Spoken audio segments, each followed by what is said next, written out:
our conversation with Knives Out franchise creator and filmmaker Rian Johnson. ABC News' Will Reeve sits down with the famed director to discuss his very first Oscar nomination for Glass Onion, a Knives Out mystery. We got a great weekend. Benoit Blanc, the detective? I cannot overstate my gratitude to be here. When's the murder mystery start? I've invited you all to my island. Hi. Because tonight, a murder will be committed. What was the process of writing Glass Onion? When I hit on the idea of, could you do something where you show a story and then you do a hard reset right in the middle and you show that exact same story from a different perspective? What would that mean thematically? What would that mean in terms of the characters? I'm just so curious for someone so prolific. What is your writing process? Oh my God, chaos. Chaos, procrastination, fear. For the first 80% of the writing process, I will just outline. And I work in these little notebooks, those little moleskin notebooks.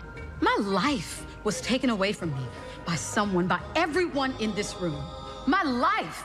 And all that chaos, all those floating ideas coalesced into a structure which then turned into an Academy Award nomination. Congratulations. Thank you, man. Thank you. How did that feel, finding that out? I felt incredible. I mean, I feel like, you know, I think when I was growing up and like watching the Oscars as a kid, you hear like, I'd like to thank the Academy, and you picture like a shadowy chamber somewhere with like a group of people like in robes, the Academy, or some monolithic group. And the reality is, you work in the industry, you start to realize it's your peers. In this case, it's the fellow writers. And each of you, you'll stab a friend in the back to hold on.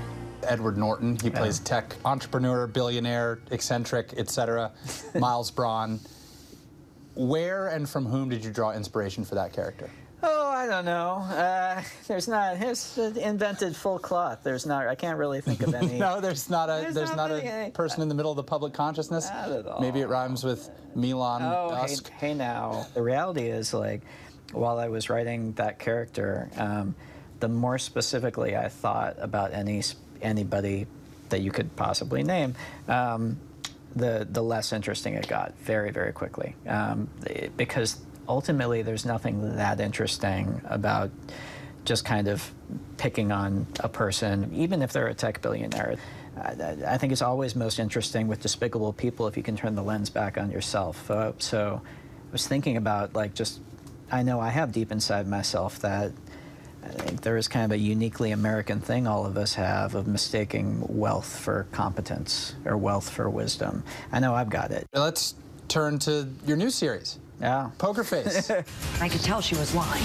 What is it? It's a woman's intuition? No, it's not like a tampon commercial, okay? I missed the kind of TV that I grew up watching, which when I was planted in front of my parents' set, I was during the day watching reruns, and it was the hour-long Case of the Week show.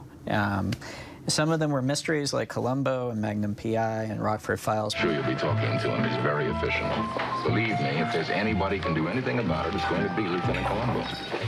I became friends with Natasha Lyonne and kind of realized, oh, you know what? She could fill the center of a show like this. And what sort of adventures will Natasha Lyonne and her character be getting into? It follows kind of the Columbo structure of we see a murder, we see who did it, and then we meet Natasha's character in that environment and see how she's going to bring that person to justice. And we do that every single week. It's a different version of that in a different world with a different fabulous guest star every single week. Why did you think Natasha was correct in this role? I realized really quickly, as much fun as like the mysteries are, I'm not watching Columbo for the mystery. I'm watching it to hang out with Peter Falk. I saw her work in Russian Doll. Life short, carpe diem, etc., right?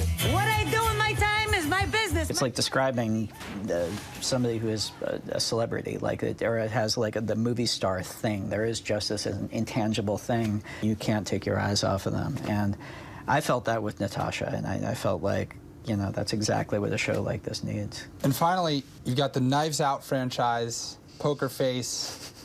Give me more, though. What's next? What are you doing next? You make the best stuff. I appreciate it. Yeah.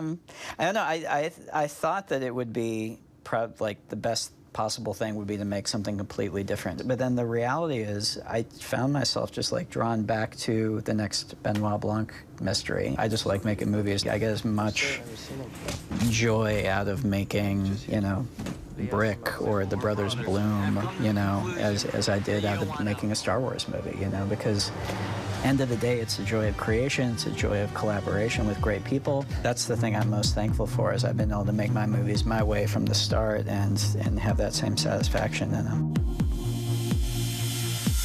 Our thanks to Will Reeve. Hi everyone, George Stephanopoulos here. Thanks for checking out the ABC News YouTube channel. If you'd like to get more videos, show highlights, and watch live event coverage, click on the right over here to subscribe to our channel, and don't forget to download the ABC News app for breaking news alerts. Thanks for watching.